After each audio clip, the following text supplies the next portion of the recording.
Hi guys! Today we're going live with my cousin, and this is what you get today because this is just it. Alright, where is she?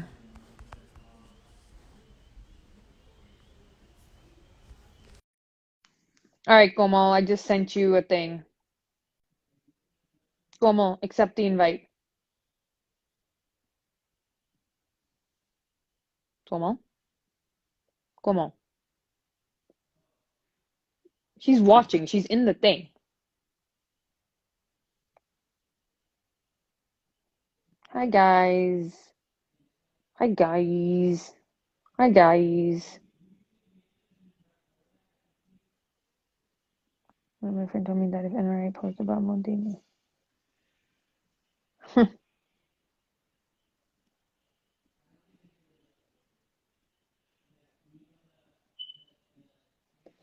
um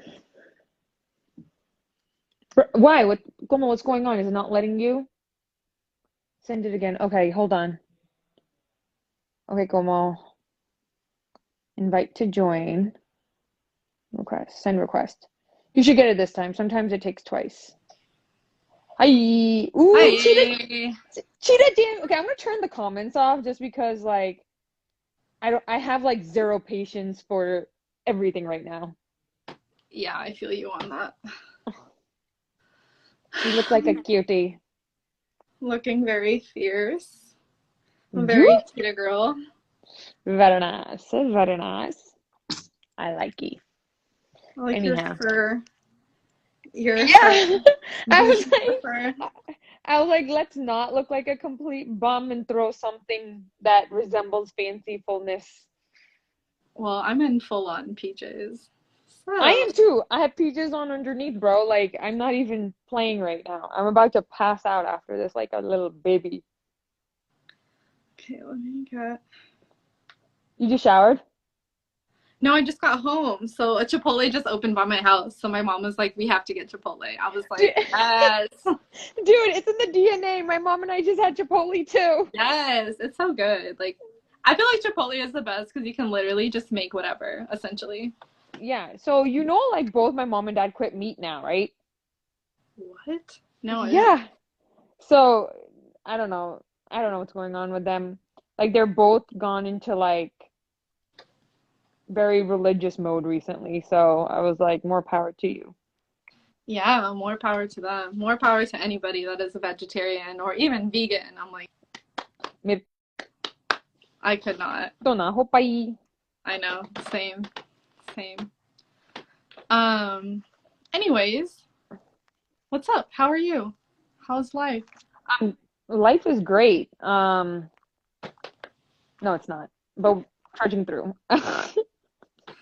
Yeah, dude, I feel you on that. Life is unexpected. Dude, dude, I'm still like comparatively speaking, this is how I want to start the conversation. I want to start this conversation by addressing your roka.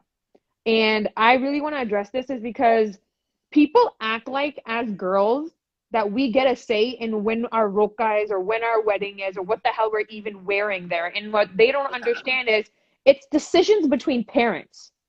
Yeah. Yeah. Anybody coming at you and saying that, how dare you have a roka when a family member just died, bro? Like there was like There's like a no, million things going on like behind the scenes. And I think like, you know, you and I had this conversation. We're talking about like people are just so quick to like judge others. And I think with me, so we had originally moved my Roka date from June to now because, your you know, grandma. you already know BB was sick and his mommy was sick. So we decided to move it. And then, you know, little did we know that such a tragic thing was going to happen the night before. Or, you know, well, it happened Thursday night, but like, you know, we didn't find out until Friday afternoon. And at that point, my in laws were already on the plane over here. Yeah. So, you know, what are we supposed to say? Hey, please go back. Or like, you know, how do you It's not, even navigate that? but it's not even that. It's like, why are you policing people? Like, who gave you the right to police? you know, and I have a huge problem with that because like I posted a video of my brother and they're like, oh, somebody was like, speak Punjabi at home, and then somebody was like, why does he have his Judah like that? Like it's literally none of anybody's business how you decide to live your life. But I think the most important conversation to have here is nobody probably even asked you. You know, that's the thing. Like it's between parents. Like the Right. parents and the family decided. And so the Amarjit auntie who died is related to Komal two ways. You talk about it. Yeah, so that's like my Taiji's sister, and like Taiji and I have a double relation. So like that was my mom's bua. And you know, even just because a lot of people were like, oh, that wasn't directly your nanny. Like a huge thing about our family is like we all live in the same neighborhood. So regardless if that's not my direct nanny, I mean, to me, it was, you know, being around somebody all the time, like, regardless of how far the distance is. You know how it is with brown people. Like, you know, Mhm. when you live around somebody, that's your blood. Like, that's your family. You know what I mean? That's literally how it is because when what people don't understand is that when everyone moved you know, to the West, like nobody moved with families. Like they redeveloped relationships with people. But I think especially with your family, because like um there's not a lot of I mean, even mine like non-care in California, like the Indian crowd kind of like sticks together. Yeah. Um you froze, babe. You froze. Como you froze. Uh-oh. Uh-oh. Como. Yeah. You're back. Okay. You're back. Yeah, I don't know. It's Um probably gonna do that a lot, but It yeah. even with that, like I don't think it's fair for people to judge because even I felt extremely targeted. And then in Amarjeet, so basically for you guys, like Komal's grandma and my grandma are sisters. Mhm. So in the people who were there, I'm related who were at FedEx, like I'm related to them because they are my grandma's brothers and sisters' children. You know, Yeah. when I said that I have 22 relatives who work there, they're my relatives through my grandma's side. Goma is Sibo grandma is my grandma's sister, but it's just that like some of the stuff that was coming was really dumb. Like really dumb. Yeah. Like like people talking about your lenga. Like Yeah. People are literally talking about my outfit. I'm like, why does any of this matter? And I feel like at the end of the day, for me, I was going through such it was like so yeah, I had my roka, but like I didn't enjoy it. You know, one because of all the hate that I was getting online, and two, I felt guilty. You know, like survivor's guilt is so real. You know, I felt bad that I had everybody because I did have so many relatives there. So a lot of people that were present at FedEx when it happened came mhm. to my roka, and like it was just, you know, I just felt terrible. I didn't enjoy it at all, and I feel like in a way I wish we didn't have it, but you know, like you said, it's out of my hands. Like, you know, whatever the family decides to move forward with, you know, it's their decision. But it was I'm just wild. And people like a lot of people were like, "Oh, you know, like she passed away, like, you know, you need to move on, this and that." But like, dude, the journey has just started. You know, we're going into week 2 and we're still kind of like in shock. Like it's still hard to believe like this is something that happened. Like Indiana is country. Nothing happens here. Like I can hear the crickets at night. You know, like it's so calm. And when something like this happens, it really shakes everybody up. And, you know, like I said, we're going into week 2 and people are still having funerals. There's, you know, so many vigils going on and reporters kind of like yanking at us every which way. Like the legal battle has just started. Like this is going to stay on the news. Like it's tough, dude. Like even just like seeing pictures, like it's just tough. And I was just actually talking to my boyfriend Umar, and I was telling him, I'm like, dude, I your couldn't even watch fiance. movies. Yeah, my Your, fiance. Feels weird to say, but like I couldn't even watch movies that had like guns in them until like yesterday. That was like the first time that I watched something that was like graphic mhm. because I don't know, like it's crazy. Like somebody going out like that, like such a gentle person, like it's just really hard to wrap your head around. You know, like we had the funeral, I saw her, and it was just, it's crazy, dude. The It's sushi that she hard. had ordered for your roka was there. Yeah, so she had actually had just talked to her like a couple of days before it happened, and she was like, "Hey, my suit came in. I'm so excited because my our theme was blue and pink, so my whole side wore pink." And she was like, "My pink suit came in. I'm so excited." You're the because I'm the youngest girl, so they were like, "Yeah, like it's gonna happen." And then this, and then my mom said that they actually put the suit into her casket before. So it kind of, I did feel like she was a part of everything that happened in a way. But then again, like it's crazy. That's honestly the only way that I can describe it. It's just crazy. Just everything. The traumatic situation. Because the trauma didn't start like when we got the phone call. The trauma started when I got like an alert on my phone that there was a shooting at FedEx. Yeah, bro, that morning when we were saying that like you tweeted that grandma was missing, I was like, which grandma? Like, Yeah. like when you said grandma, like I was like, Bucksha grandma, Sibo grandma, like Yeah. that's where my mind went. And then I think I messaged you, you didn't respond. Then I messaged Jyoti. Yeah. Yeah, and Yeah. like that and that's when I realized there was a shooting at FedEx. And then I was like, well, wait a minute, like everybody works there.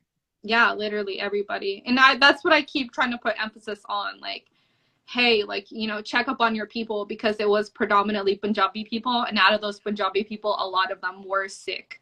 So it's a lot of elderly people. These are people that basically Yeah. worked there because they needed something to do. And and I think that's kind of what's so heartbreaking about like, Naniji passing away is that she didn't She need to did. be there. Yeah, and she just happened to be. And even like she was literally walking out to her car to start the car, and she was one of the first people that he encountered. And it's just kind of like it's heartbreaking. But just from her, I don't know. She left a great like legacy. Like anybody that has talked about her anything only has positive things to say. And I think that's kind of it just that says a lot. I just want to reiterate that this was one of the largest FedEx facilities in America, and almost every Sikh household in Indiana had at least one or two members of their family that worked there. I literally, I was related. Komal and I were related to 22 people that worked there. There was another one of our family members inside when the shooting happened. Before Amarjit Auntie, we had, I want to say, three or four other family members in line. Yeah, waiting In to get their paycheck. like Yeah. like before Amarjit Auntie, and they got out. Like that's how um dude, it just felt so personal. Yeah. And it's I mean, it is personal, right? Like for me, especially being on the ground, one of the first things that I hopped on was like getting everybody as much like mental health help as I could because I went to go see my fuffar. They picked him up. Okay, so basically, let me just like run everything down. So the shooting happened at nighttime on Thursday, and they held the people at FedEx outside. So I guess some of the people were held inside, and obviously they were trying to question everybody. And then a lot of the people, well, actually everybody, they weren't allowed to take their cars. So what they did was they shuttled people to a hotel that was nearby. And so the issue with that was is that if people didn't memorize the phone numbers of their loved ones, they really didn't have a way to contact them unless it was through somebody else. So, when we got the phone call like, "Hey, this happened. You can pick these people up from the hotel." We went there really hoping that we could pick up every one of our family members, but we realized like she wasn't there. So we're like, "Okay, maybe she got injured and she's in the hospital." So once we bring him home and we talk to him and he's telling us, "I saw this, I saw that." And I think everybody saw something because there was bodies at the entrance. So everybody had to walk past that in order to get onto the bus or, wherever. So he came home, he told us all of that. And then that's when we really started panicking. And Jyoti and all of them, my cousins, they're driving to hospitals or driving to police stations. They're literally talking to anybody that they can, trying to get some information on what's going on, but nobody's saying anything. So now we're over 12 hours after we get the news that there's a shooting. We're still kind of panicking, not knowing what's going on. And that's when I tweeted and I was like, "Hey, everybody send out a prayer this and that. And literally not even 20 minutes later, my cousin gets the phone call, and it was her. What happened? Something happened. Something happened. I was getting a phone call. But he was like, hey, I just went to go identify the body. It was her. And Who all of who us were just shook. who went to identify the body? Ninder mama, so her son, her immediate son. So yeah, he had to go identify her body, and I'm just like, I can't even imagine being in that position. And it's so unexpected, right? And like, because hospitals weren't really telling us that there were Jane Does or whatnot, because nobody had their IDs, nobody had their phones, nobody had anything. And that's kind of also what took so long to identify the bodies, because when there is so many brown people, a lot of the people that work there can't really tell people apart or like know who's who and whatnot. And that took a minute as well. It was just so many complicated things. But the biggest thing for me that kind of had me shook was my fulford that's in his 50s, for a grown man, and we already know how taboo mental health is, for this man to be like, hey, I need help. Like, who can you get me in contact with that can help me? Because I can't sleep, I can't eat anything, and I feel like it should have been me. And that's what a lot of people kept saying. A lot of people were like, it should have been me. Like, I let this person cut in line, so they happened to, be the person that got hurt, or whatever it was. People were like, hey, I used to have conversations with your nanny before she went out, but that night she just rushed out. Like, maybe if we talked to her, this and that. Like, everyone has all these what if scenarios, and so many people feel guilty about what happened. And the sad part is just the way our culture works. A lot of people don't want to accept money, so they don't want to go the workers' compensation route.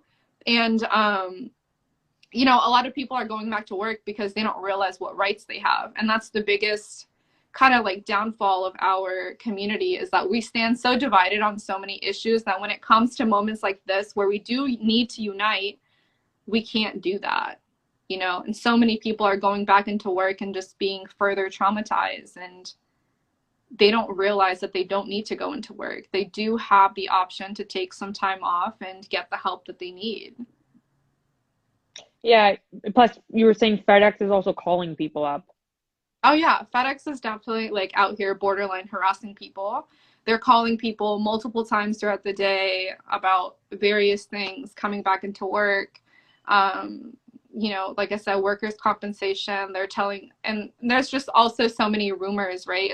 It's hard to circulate proper information. Telling people, hey, you can do this, don't believe this and that. So there's just so many issues. Yeah, just even trying to get the community together, it's definitely a challenge. And I'll tell you straightforward, is that we're definitely struggling. It's a lot.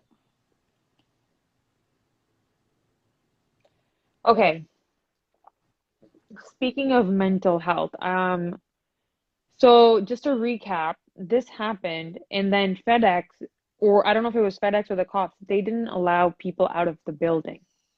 So it's Yeah. not like this happened and people were able to go home. This happened Thursday night. People went home Friday afternoon. This happened 11 o'clock at night Thursday. People didn't go home till like 5, 6 o'clock the next day. That's further traumatizing already scared people who can barely speak English, who can barely communicate. And when you have just a shit ton of cops around and who don't know what their rights are or what's going on. Yeah. It's just honestly the most irritating thing about everything is the fact that FedEx was not catering to their employees. And I have called them out, and I will continue to call them out. If something traumatic like this happens, the first thing you should do is to ensure that you're catering to that community. And you know what? To add on to that, they should have already been catering to this community, especially if that is predominantly who's working there. So when we're talking about workers' rights, and we're talking about even them providing mental health counselors, why would you only provide people that speak English? If we're going to provide only people that speak English, why would you not bring translators? do you know what I'm saying? Like, it shouldn't take a tragic event like this for them to even think about catering to their employees. Because so many people work there and they're definitely not getting treated how they should be, and they're definitely not getting the benefits that they should be getting. And it's crazy because I definitely never ever thought that big companies like Amazon or FedEx would be doing stuff like that. But I guess, like, immigrants are being exploited everywhere, and we definitely need to keep our eyes open. And as younger, educated people that have platforms, we should definitely be calling these people out because that's the only way we're going to get change, right? Because Oh, obviously, trying to say things behind closed doors isn't doing anything. So we might as well just air all their business out. dude, I'm all for it. When it comes to calling people out, like I don't shy Yeah. away from that. I don't I don't shy Yeah. away from that.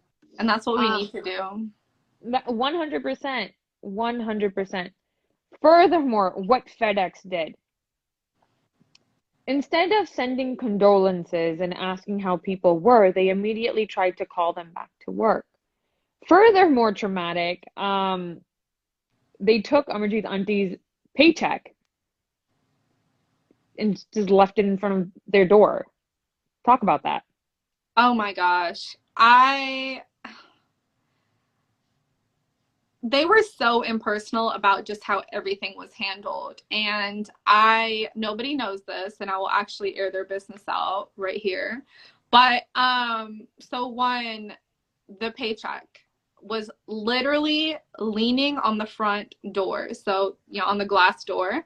And I go to my mamaji's house and I'm just staring at it because it's a FedEx logo. So I'm already like shook at the fact that why would you send it in a FedEx, like clearly marked, like, you know what I mean? Just come on now. Just think about it. So it's leaning on that. And then two, at no point did anybody really try to come in person and offer their condolences.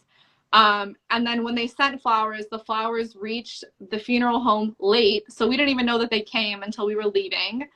Four, they send a FedEx person to the Gurdwara where the Bhog is happening. Did not ask anybody permission. This person literally just showed up. I'm like, you guys haven't contacted anybody, properly given your condolences, but you guys have the audacity to send a person from corporate to give a speech at the Bhog when you guys literally haven't even had a personal conversation with the immediate family.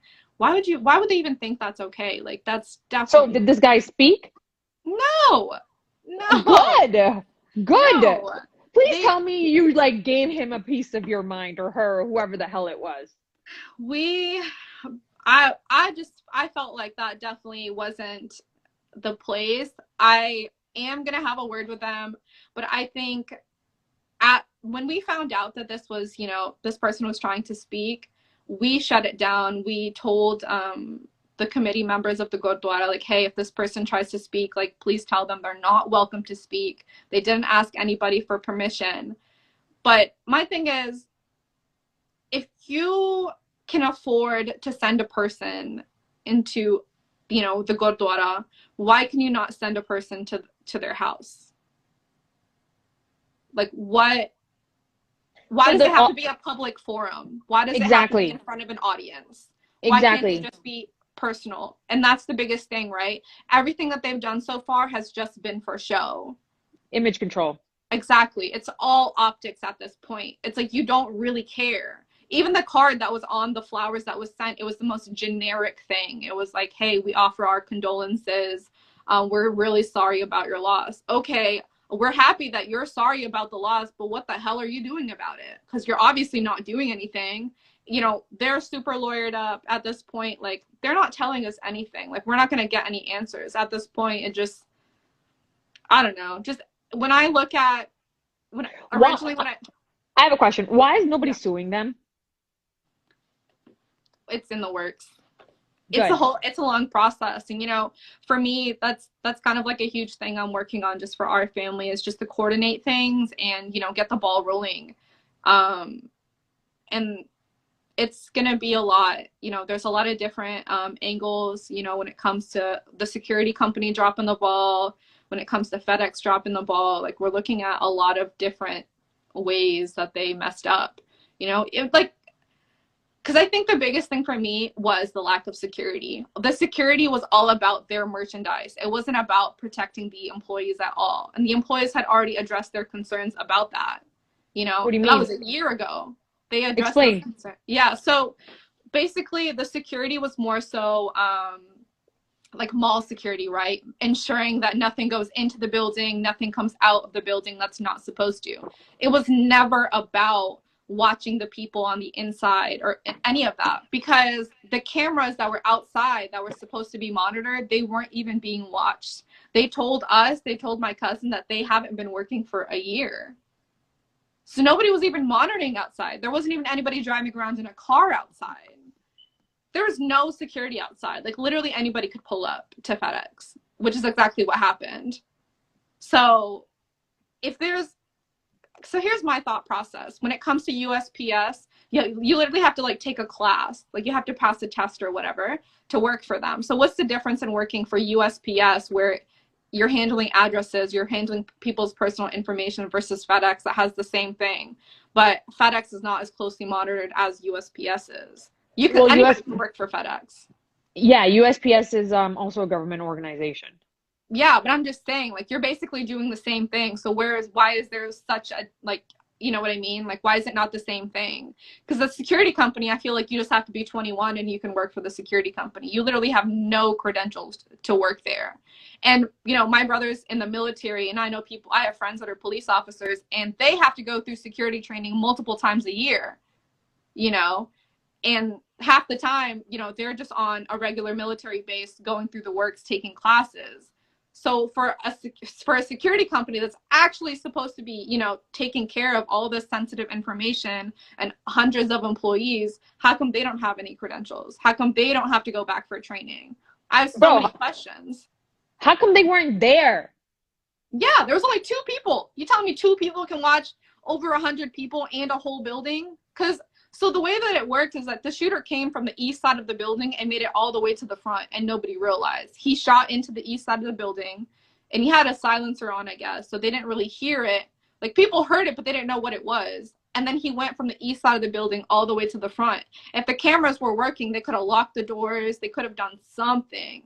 But it's the fact that nothing was done because the cameras literally weren't on or weren't working. Because they're telling people different things. Some people are saying that they weren't on. Some people are saying that they weren't working. Regardless, what the hell? Like, you guys did the absolute least to protect your people. They were more concerned about making sure that nobody slipped something in their pockets or slipped something in their purse from inside than they were about something like this happening.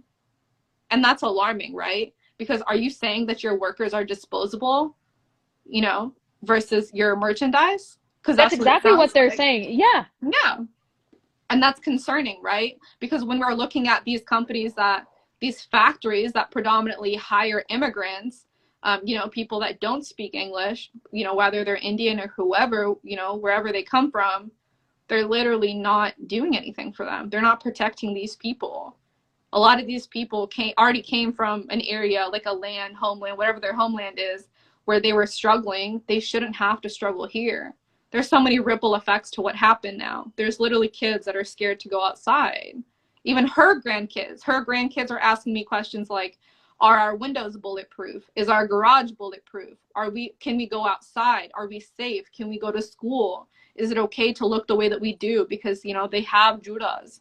They're questioning so many different things, and no child should ever be scared to step foot outside of their house. And that's exactly what they're afraid of at this point.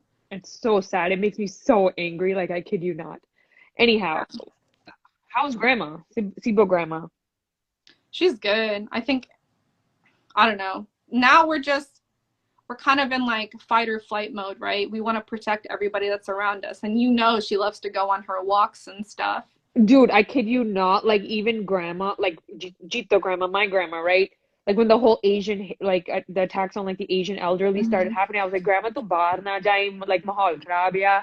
It's like, sanu kene ki kehna? Like, sanu tani koi kuch kehta, and then, like, this happened. And, like, Yeah. obviously, like, in front of her, like, I try to downplay it because the woman's, like, 87 years old. But the Right. problem is you can't downplay it because, like, she talks to everyone. Like, she's talking to, like, guys, um, oh, I forgot the names. Who? like People? man, yeah, Gudipua guys, like Yeah. constantly, like she talks to them on the daily basis. So even if I'm like, oh, nothing happened, don't worry about it. Like she's getting information from elsewhere, and like they're Yeah. shit scared. Yeah, everyone's scared, dude. And it's crazy. It's not just the immediate families that are scared. Everybody is scared because we're just impatiently waiting for the investigation. Like, are they going to tell us that this was a hate crime, or you know what I mean? Like, it's it's everybody's on their toes. Everyone is basically just like scared to live at this point, and that's the worst feeling. It sucks to not feel comfortable in a place that we called home for such a long time. Like I've lived here for such a long time, and it's just so sad to think that we don't belong. And that's exactly what goes through my head as well.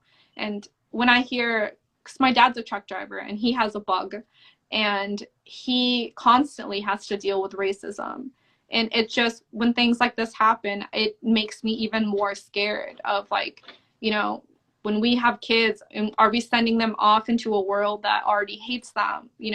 And even if we're fighting for equality or whatever it is, that's a long road ahead. That's not something Mhm. that's going to be accomplished in a couple of years or maybe even in our lifetime you know I don't know, it's crazy. Everyone's trying to adjust the best they can, and it Yeah, sucks that we so have to adjust. we live in a predominantly white town, and we live like in a nice area, and people have a really hard time, like white people have a really hard time accepting that a guy with a turban can exceed like whatever level they are at. We have businesses, the people that are watching, we have small businesses, and the daily conversation is like people don't like an immigrant, telling them, no, you need to get out of my store. Or if someone's like trying to steal and my dad's like, no, you can't do that. Or someone's being rude, my dad's telling him to get the hell out of the store. For them, it's like, you're an immigrant. How dare you tell me what to do? That's literally the mindset that people have to deal with. And like my dad speaks fluent English, like he's a retired engineer, like um, like so like that's different. But like with Chacha, like his English is broken too. Yeah, I don't know. It just breaks my heart, right? Because he's drove a truck for such a long time, and until stuff like this happens, he doesn't really open up about what he's going through or what he experiences. But like lately, he's been very vocal about what he sees and what he's been seeing. So I'm thinking, he's been driving a truck for over 30 years. How many times has he interacted with people that treated him like he's less than? And he's a hard worker. Like, I guarantee you, not a lot of people can drive a truck cross country. That takes a lot out of you. And he's been doing it for so many years, providing And for us. and your brother like literally has taken bullets for this country. It's just Yeah, and it sucks because when my dad has experiences like this, he carries a picture of my brother around, and he should never have to show a picture of my brother in his military uniform to gain respect from other people. It should never be like that, because my dad doesn't go out into the world like, hey, show me that you deserve respect from me, because everybody deserves our respect. You know what I mean? And I don't know. It's just wild. I think I think and this is my personal view, but like, we have not done a lot for our Sikh identity here in the no. US. We have not done a lot. A lot of people don't even know who we are. And Yes. the past couple of years, I've definitely been working with a couple of different schools to, even have like maybe a 1 day program where I'm educating people on who, Sikh people are, our community outreach and all that. But we stand so divided within our own people, right? I I also like, especially after this, and like I do feel like in the last 4 to 6 years, like it's gotten a lot worse.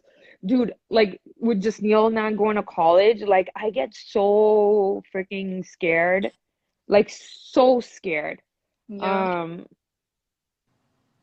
it's just like you just don't know like what kind of a nutcase is gonna come in and think what. Like, I mean, my dad has a concealed weapons license, like yeah, but like still, like Yeah. to be like, oh no, no, my dad's gonna be fine because he has a concealed weapon, Yeah. um like I shouldn't have to say that. Like I shouldn't Yeah, have to be like, my house is armed, so we're fine. Or right. do you know what I mean? Like Yeah. the I just feel like the thought process that our community goes through is ridiculous. Um, Yeah, our safety is always a concern for us. And yeah, it like is. you should never have to be on defensive mode all the time. And I think a lot of us, Oh, like now, especially, a lot of us are not going to go out into the world without some way to protect ourselves. Even with me now, like I'm basically just in my neighborhood and I'm carrying mace with me.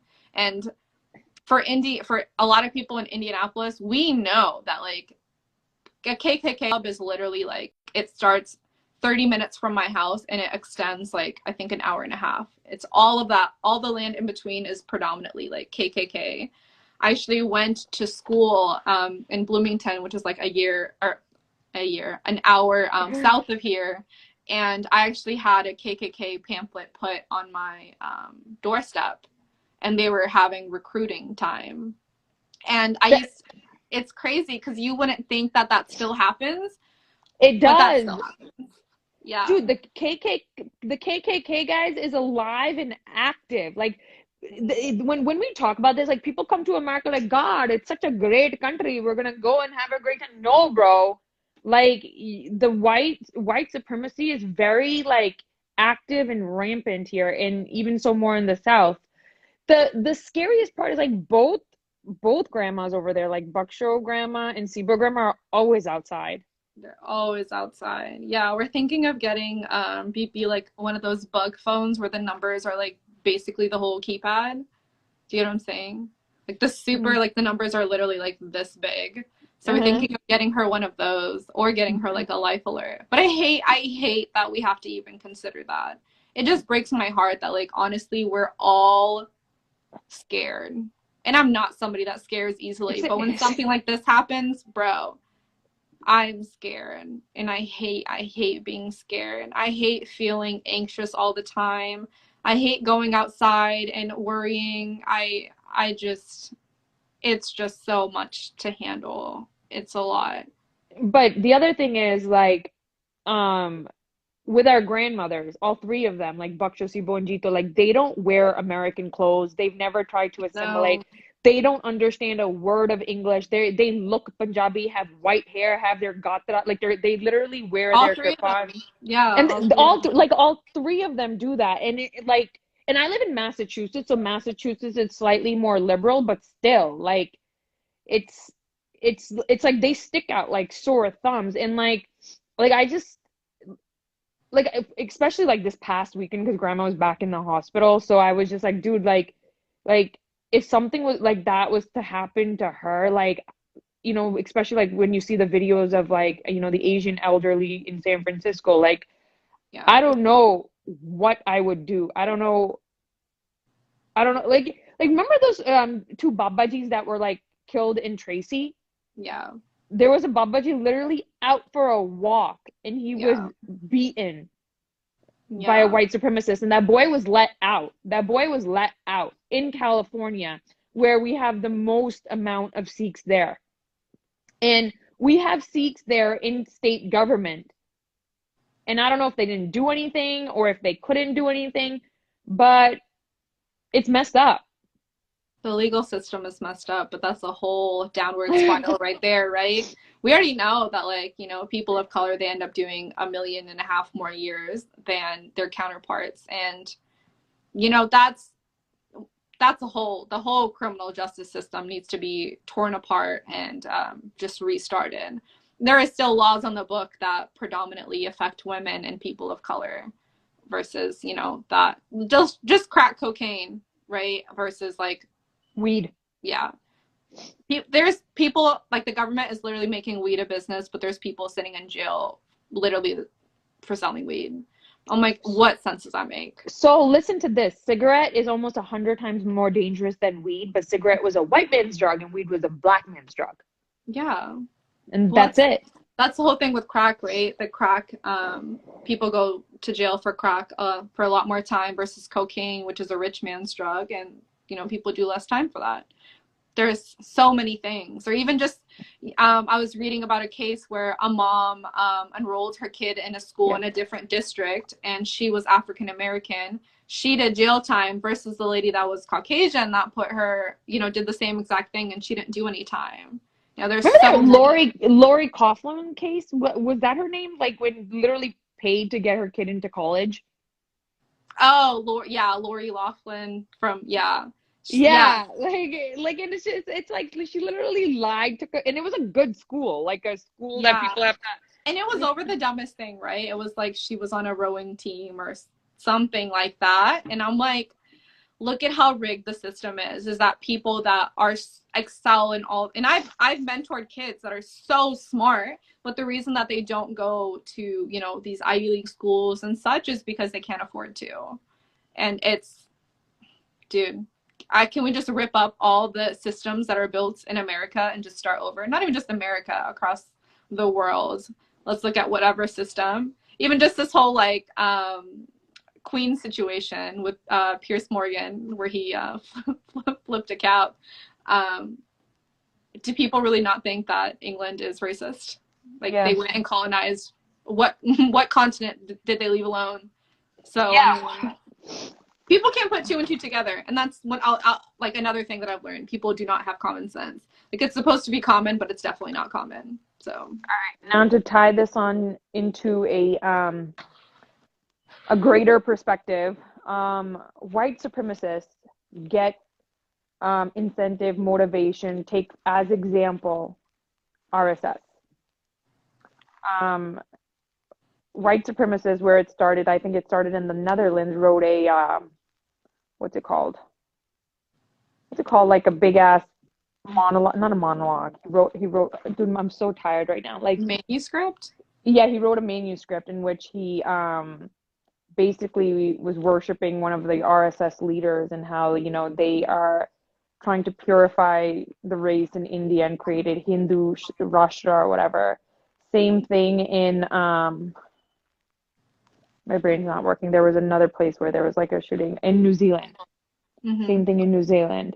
The guy left a manuscript in which he referenced RSS and was like, these guys are doing great. So you guys, um, I really don't have energy right now because of everything going on in life to dig deep enough to talk about this, but I just want you guys to be aware of that. Like, this isn't a small issue, and unless like you get to the root cause and understand where it's coming from, especially the hate for Muslims and Sikhs.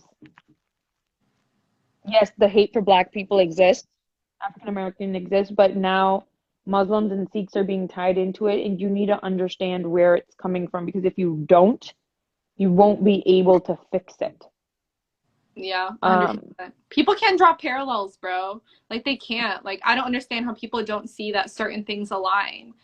History is essentially repeating itself, or like, it never really ended. Even let's just broadly like African American people. Did they really ever achieve liberation? Because they've no. never been treated equally, right? So where I don't understand how people don't get that. And honestly, I was in one of my classes, my intro to law class, and I had an argument, not an argument, like I had a heated conversation with someone, and I was saying like, because he's a Caucasian man trying to speak on the perspective of being a colored person, Mhm. and you can't understand a situation until you're in it. And that's Yeah. what I told everybody about this mass shooting. Everybody was attacking me, but you can't understand being in the situation until you're in it, until you have to deal with the emotions and you have to go through everything. Nobody understands that perspective. Like, you can't speak on other people until you've really been through it, until you've experienced racism. And it's crazy because people think that racism is like somebody being up in your face like, hey, go to your country or go back to your country or whatever, because I've experienced that. But I've also experienced racism where it was like a person speaking to me in English really, really slow because they thought I wouldn't understand them because they thought I Yeah. didn't speak English. That is also racism. There's a spectrum, and if you fall anywhere on that spectrum, you're pushing the envelope, and I'm not somebody to push it with because I will check you immediately in that spot. I will let you know why what you said is not okay. And it's mutual respect, right? You don't have to like me, you don't have to like what color I am, but at the end of the day, if we're doing the same thing, you're not better than me. If we're both in law school, we're in the same class, you're not better than me. And if you can't have a discussion about our differences, you know, in a respectful way, we're not at the same level. And they will never achieve that level. You know, you can have debates with people and keep it cordial.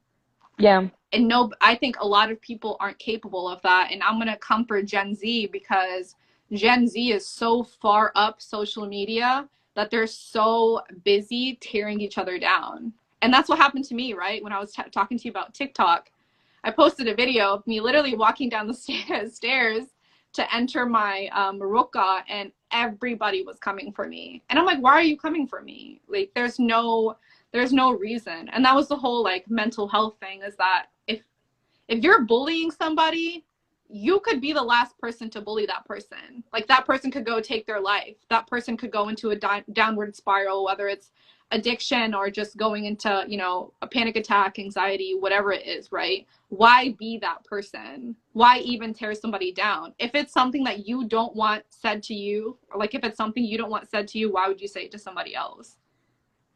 And just Sorry going that happened to you. I'm so sorry that happened to you. I'm so sorry that that was the experience. Like, my roka was beautiful. Like, my roka was outright beautiful. And like, I would wish that upon every girl.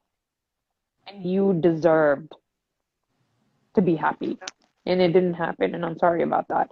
Let's take a few questions, okay? We have like 15 minutes to go.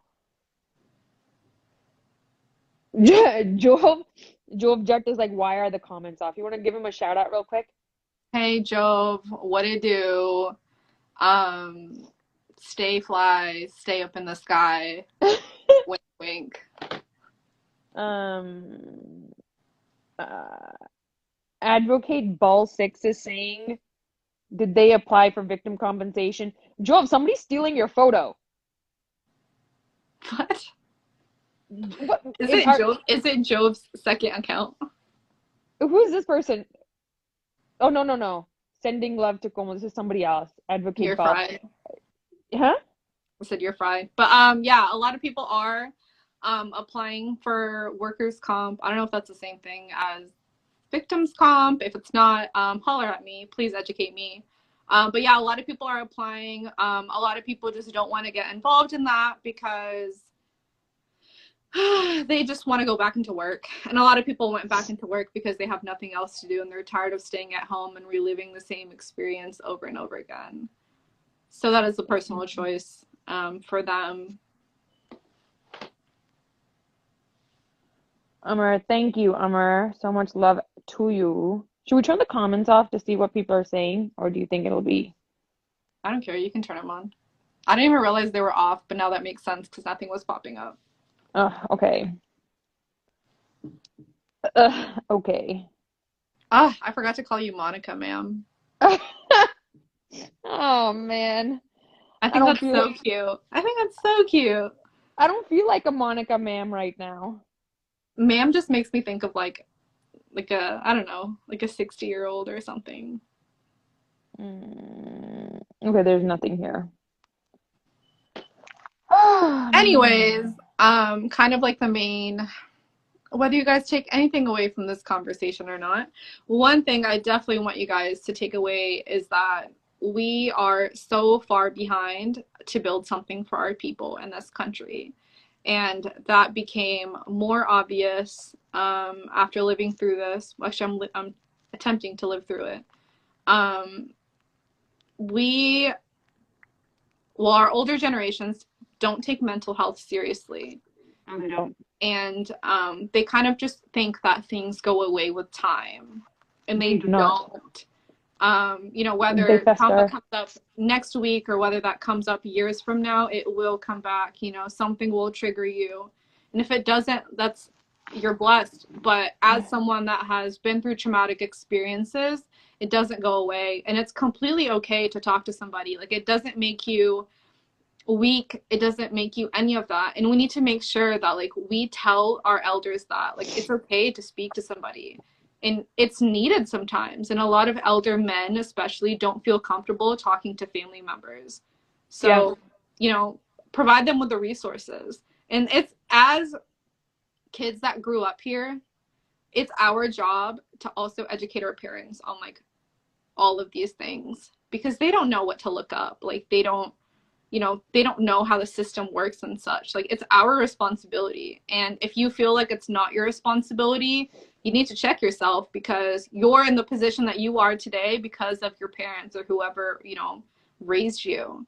So, you know, you're privileged. And I realized that I was privileged when I got active, like super active with the farmers protests, because I realized I was born in Hoshiarpur, and I'm lucky that my parents brought me here, and I grew up in the U.S. And when I realized how much our people had been struggling for not, because the protests, yeah, it just started like in November, but the ground level water, all of that, all of those issues have been going on for a while. And I didn't educate myself until all this stuff was happening. And This is I feel bad also about that. this is also not the first farmers protest. Like, Right. this is what you have to understand, that everything that's happened to Punjab so far has been about farming. I think, Yeah. what's it called? Baro Gadi Bahad. Hold on, I have it written down somewhere. But there was another protest like a couple years back that started off as a farmers protest, and then the government had people come in and rip angs out of the Guru Granth Sahib to turn it into a religious thing.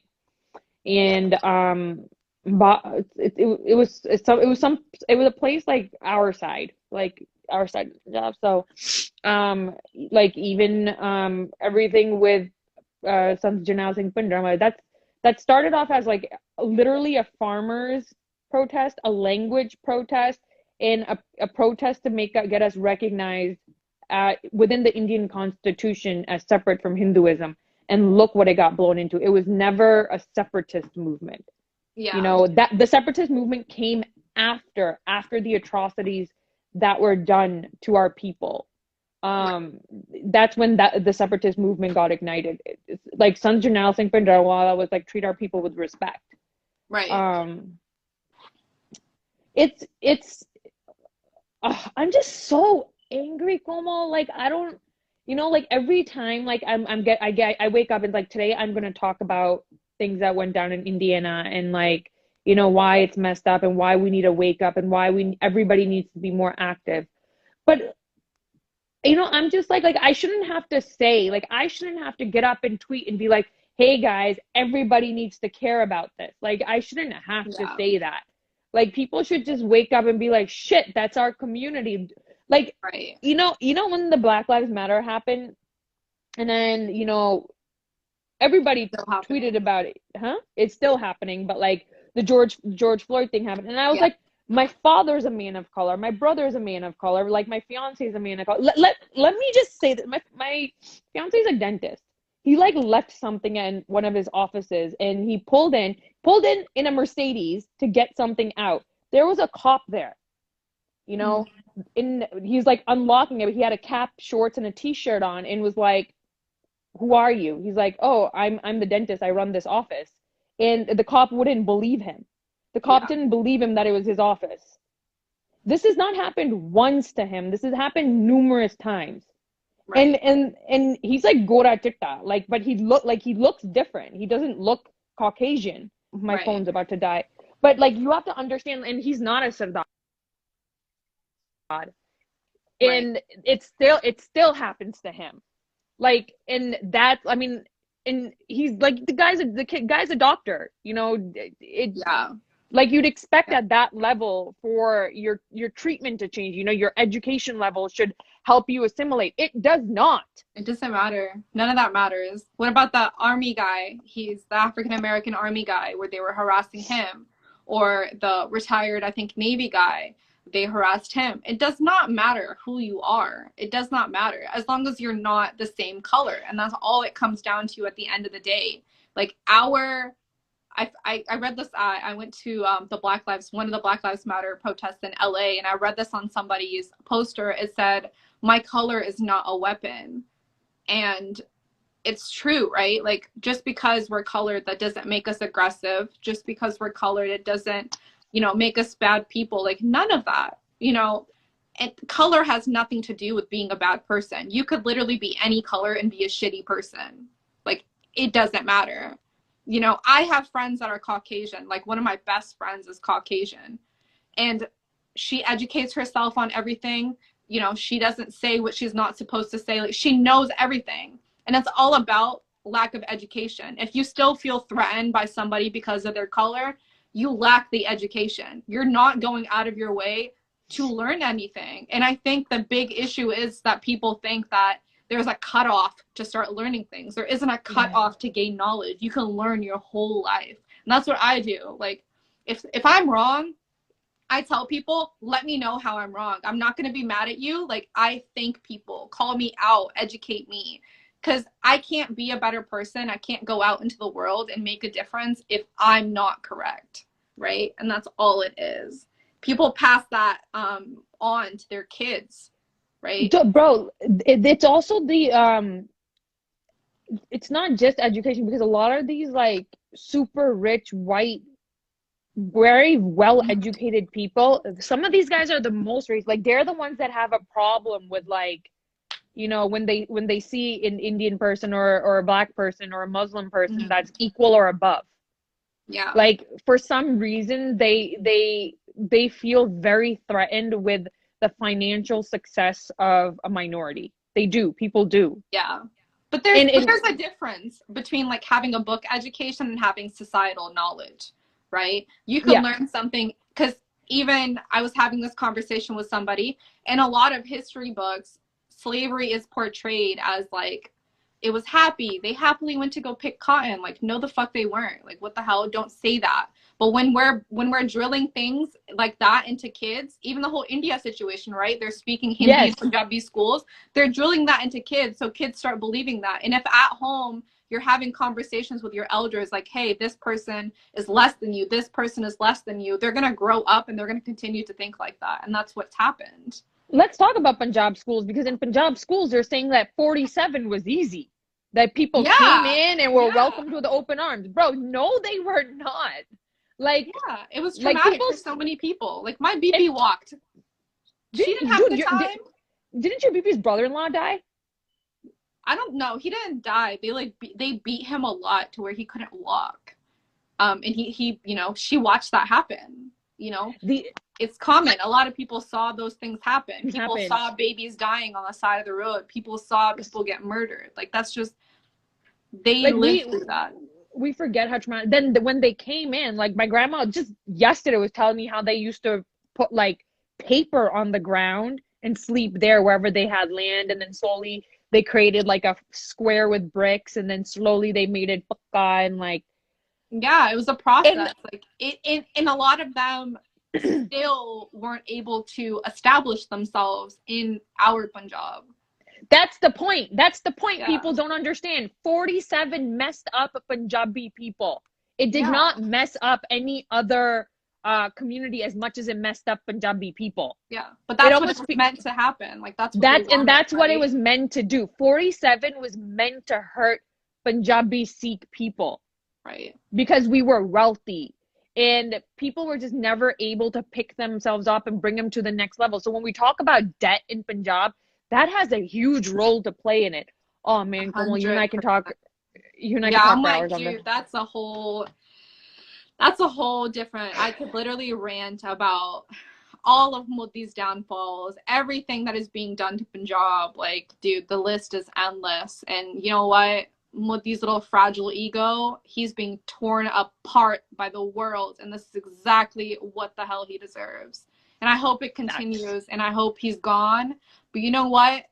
Even if he's gone, we need to make sure that none of their puppets, you guys already know, big money, big corps in India, you guys better pray and better make sure that they don't put one of their own people into power again, because that's exactly what they did with this loser that literally is so uneducated. I cannot stand when he opens his mouth.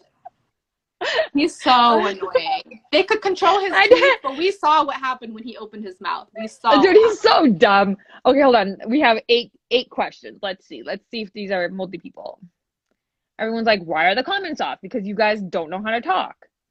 Because you guys say hi, Monica, ma'am, and you don't say anything of any value. No offense. Oreo in there. My Isn't brother. that one of okay? What are the common empathy limiting barriers that is stopping in our? All right, What Oreo is in there. He gave a very big question. Oreo in there. What is the? Can you see it? no. Is he saying what are common empathy limiting barriers that stop us in our Punjabi culture from practicing good emotional and he left a really big question and it's from practicing good emotional and behavioral health. I think one of the biggest ones is when we tell boys, hey, be strong. And I noticed that was a huge issue now because of what we're going through. When you tell boys, hey, be strong, hey, you need to be strong for the family, you are halting their emotional intelligence because they feel like they can't cry, they feel like they can't express themselves, and that is something that they hold on to for the rest of their lives. And even like with me, I have bipolar depression. And so my whole life, everybody was like, hey, like, you're fine. Like, oh, Goma's just dramatic. Oh, Goma can't handle her emotions, this and that, right? And when I got to college and I actually went to go see a psychiatrist, she was like, hey, like, what's going on? Like, let's talk through it. And then when I was actually diagnosed, I was like, Yeah. oh my God, my whole life makes sense. And I know there's a lot of brown people out there, a lot of brown kids. Like, guys, hold on strong because they feel like they're literally crazy. And I felt like I was crazy for the longest time. Bro, And I that is a huge thing. it's people don't understand how common like poor mental health is in within our community. I get sad when it rains or like when it's gray out. Yeah, seasonal Like depression, bro. That's so real. like that was today. Like I'm a crying mess right now simply because it was gray out. Yeah. Like I get upset and sometimes I get angry and lash out and it's simply because of the color it is outside. Yeah. And And it's brown people don't even have like proper coping mechanisms. I think, we're quick to like lash out, yell at each other, this and that. And like sometimes, at least for me, I think sometimes I'll lash out and then like 10 minutes later, I'll be like, why did I even say that? Like, what was the purpose of that? But like in the no. moment, I'm like, hey, I need to say this to this person. You know what I mean? Like, I think Punjabi people in general, like we try to be so strong, and it does come from like us going out into society and being treated like Yeah.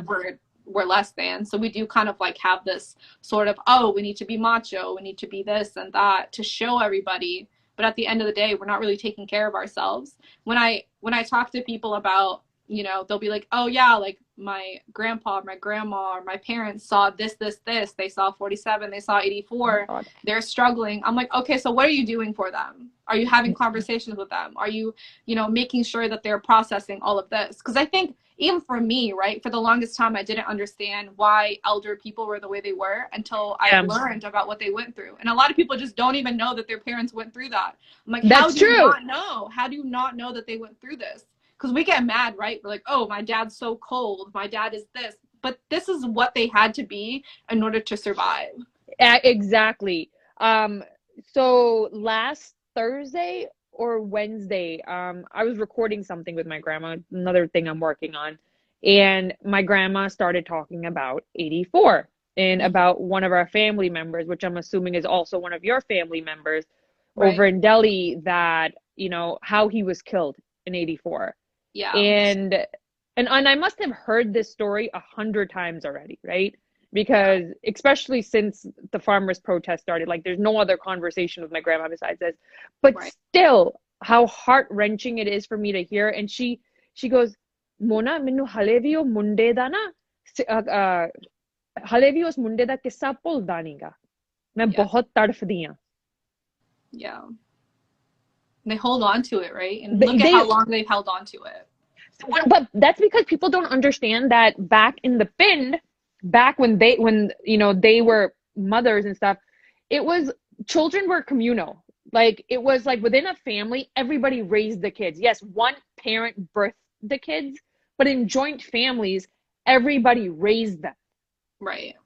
So when one child from within a family was killed, it affected every female or every male because the relationships were just so the relationships were different.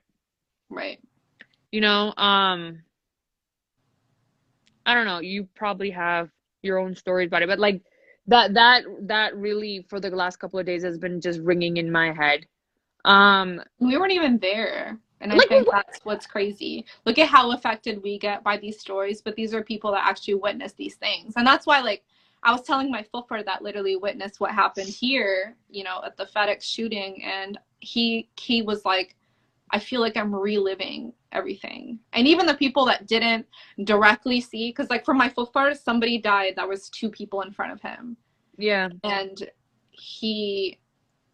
you know, for him, it was like instinct. Hey, I need to fall to the floor or else I'm going to die too. And he's already been in that situation, so he knew what to do. But when I look at, you know, my Nindaranti that's here, she's a suburban housewife.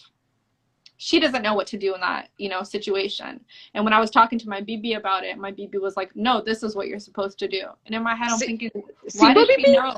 Yeah, and I'm like, why does she know? And then I start in my head, I'm going through all these things like, you know what? She's probably seen these things. Yeah, because Sibo Bibi was in Punjab at the time. Yeah, and so even with 47, you know, for a lot of people that don't know, there was like a route that they're supposed to follow. They're being led by the army, and the army people are doing the best that they can. But it's, I think they walked like 13 days or something like that. Like I don't know, don't quote me on that, but like yeah, about that many days. And so anybody that stepped up off the path, they were being attacked by people. And And killed. mothers that didn't make it, the mothers were dead and the babies would be right there. And if the army convoy, like the jeeps or whatever, were like filled with kids, and if they couldn't take any more kids, the kids would be left for dead. And a lot of people that were walking witnessed bodies. They witnessed all these things happening. They were scared for their people. Even like with Babaji's brother, he stepped off the route or whatever because he had to go to the restroom. Like they didn't have a Yes, comfortable place to go to the restroom. Like I can't that even happened. imagine. I can't even. That's what I think happened, right? He stepped off and he like they couldn't find him and they found him and he was in like really bad condition. Yeah, so people had seen him getting beat up, but like the other people had like weapons and stuff, right? And like yeah, like these people had their kurbans, but they've also been walking for so many days, so you're fatigued at that point, right? Like even if Mm, you're eating the bare minimum because you don't have a place to use the restroom or any of those things. yeah. So, you know, there's these weak ass people being attacked by, you know, whoever, and Mm. they couldn't do anything. Some of the times that they kind of like had to choose themselves. Like, you know, if this person got beaten to a pulp to this point, is it even worth us stepping off to try to save this person? Like, what if we, you know, get stabbed or whatever it is? Like, it, and a lot of these people still to this day, because I've spoken to a lot of people, they feel guilty. They've lived with this guilt since 47. And now they're Yeah. what, in their 80s, 90s, right? I don't know, I'm bad at math, but like, whatever. They're at this Yeah. age, they're just, they've been living with us for such a long time. Yeah, your grandma's Mental health 94, is mine's like 87. all So, of these people, like yeah, like BB's is in her 90s and she's been living with these you know, just seeing these things for such a long time. And when I asked her, I'm like, BB, like you didn't speak to anybody, like how did you get through this? And her response every time is, I didn't have a choice. I didn't have a choice. I had to do something. And it sucks because nobody did anything for her. And we're still not doing anything for them. Like, what are we really doing for them? We're not helping, you know, heal their trauma, even though she's not, I mean, she's not going to heal at this point. She's already lived out, like, you know, yeah. 90 years of her life. But I think what we can do moving forward is to collect all of those stories, to correct the narrative, you know, to do something, you know, all the way that 4784 is portrayed in books is not what really It happened. happened. Yeah. No. Yeah, the diaspora, all of us, we all need to go out, speak to our elders, get those stories, compile them, and correct the narrative. Because I'm tired of reading 100%. the same thing, right? I'm reading the same thing. Oh, 47, they peacefully walked to India, they settled, they were able to do this, this, and this. No, when they got here, 47, people were struggling. Then we have assholes like Monsanto that came in and leached off of all of these people that had no idea what was going on. And then here we go into a continuous downward spiral. Like, it's, everything, if you look at the timeline, people think that this is so long ago. It's not. Like, I want you guys to draw a chart for yourself from Ranjit Singh up until right now, and I want you guys to see the downward slope of our people. Yeah, because people act like this shit wasn't planned on Punjab, bro. No, this was all planned out. And then anyone that doesn't believe that, you need to go out and read a book. Read a book or talk to your grandma. Exactly. Talk to your grandparents. Build a relationship with your grandparents, because I'm also tired of seeing that as well. People that literally don't have a relationship with their grandparents. I'm like, how? Sometimes I understand, but like for most people, like you guys are doing the bare minimum to actually get to know what your grandparents went through. Some of you guys love to be spoiled by your grandparents, but what are you actually doing for them? Facts, yo. Facts. It's don't let your grandparents' stories die with them. Don't do that. Yeah. That'd be the biggest disservice. Yeah. 100%. The greatest disservice that you could possibly do is letting your grandparents' stories die with them, because they've seen so much. Yeah. So much. Yeah. And they deserve the truth to be out there at the end of the day. And that's what it comes down to. If we don't want to repeat history, if we want to, you know, like I said, correct the narrative, we need to speak to our grandparents, because those are the people that actually saw what happened. You know, they have the real life experience. Like and it hurts, right? For me, when I sat down with my BB and I listened to everything that she saw, it broke my heart, because I could see, like, I could just hear the pain and I could see her. Like, it was hard for her to tell me these stories, but at the end of the day, she also knew, like, it's important for people to know what happened to her, because it happened to a lot of people. Your BB was a new bride at that time. Hadn't she just gotten married or something like that? Yeah, she was 14 or 15. She had just gotten married. And so she obviously thought that she was going to settle in Pakistan. Little did she know that she would have to pick up her whole life and move to Punjab. Yeah. That's wild. It was like what? I thought it was like what, 10 days in? Like she was like a brand new bride. She was a brand new bride. Yeah, I think it was like maybe like 3 weeks in. Yeah, she had just gotten married, and then all of that stuff happened, and it was a shock for everybody. Here's the other thing, that the common person did not know that India and Pakistan were going to get split. Yeah, people high up there in the government, like, yeah, they, you know, came in, like my grandfather's side of the family came in and they were able to like buy land and stuff like that. But most people did not have a clue. Like, this came from like, yeah, and just came and slapped him in the face, essentially, is what happened. And that's the whole thing, like, people not being able to like figure shit out for themselves, selling their animals, yeah, or like, you know, pick up everything that they needed to. Like, a lot of people didn't have that luxury, because they like, left stuff. Violent. Huh? Yeah, they left everything. Like, my grandma like left. She's like, I went back and I only found a brick. She only found like a brick from her old house. She's like, we left everything. Everything's gone. My grandma went back. Did your grandma go back?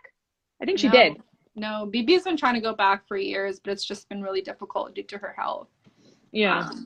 But yeah, we're thinking about it next year. She definitely wants to go back and see, you know, what everything has turned into. And, you know, she remembers going to different like gurdwaras and stuff. And, you know, Pakistan does have our history.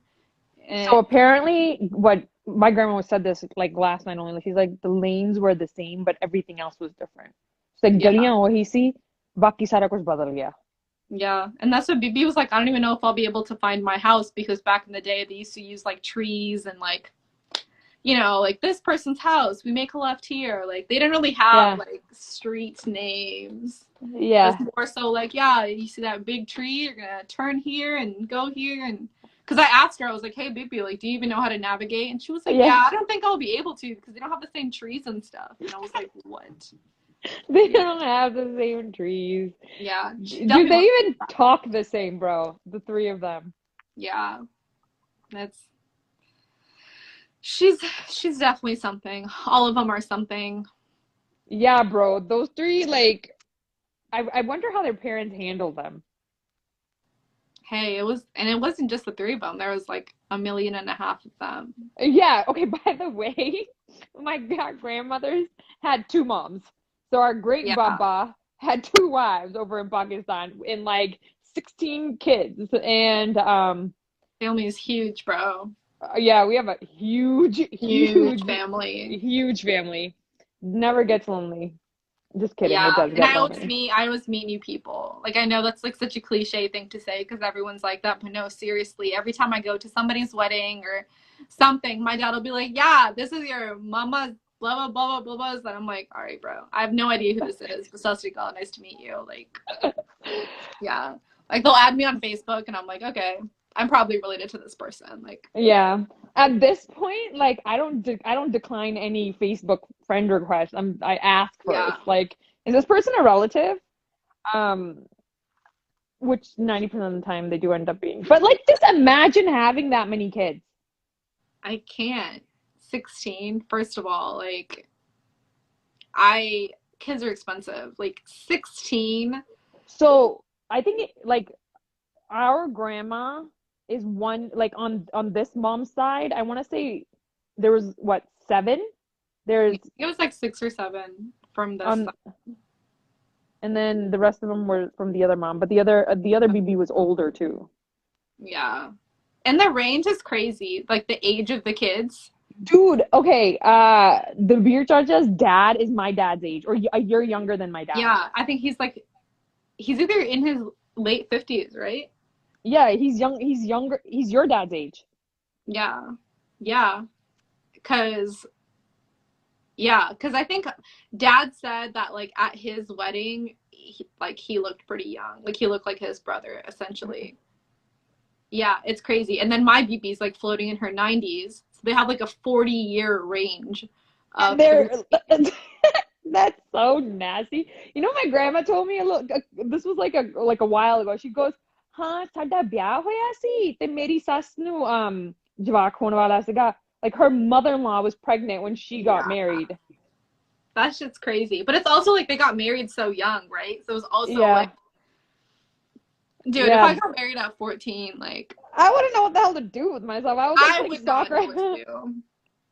No, it's crazy. uh, Even me now, right? I'm 25 and I'm like, wow, I'm getting married. Like, oh, it's way too early. But it's obviously yeah, it it's is. not. But Don't get like, married so fast. I think I'm gonna wait till 27, 28. But we'll see. Dude, We'll I'm see how that goes. 31 and I think I'm way too young. There's no age to get married. I just feel like you have to like mentally be at that stage where you want to settle down, right? I am not there. Or not settle down. Because I think in our society we place so many labels on women. You need to be a maternal figure. You need to be a good cook. You need to be this. You need to be that. I'm like, there's too many labels. You need to be married by this age. You need to marry someone that's, I don't know. There's so many. And I'm just like, hello to all of it. Yeah.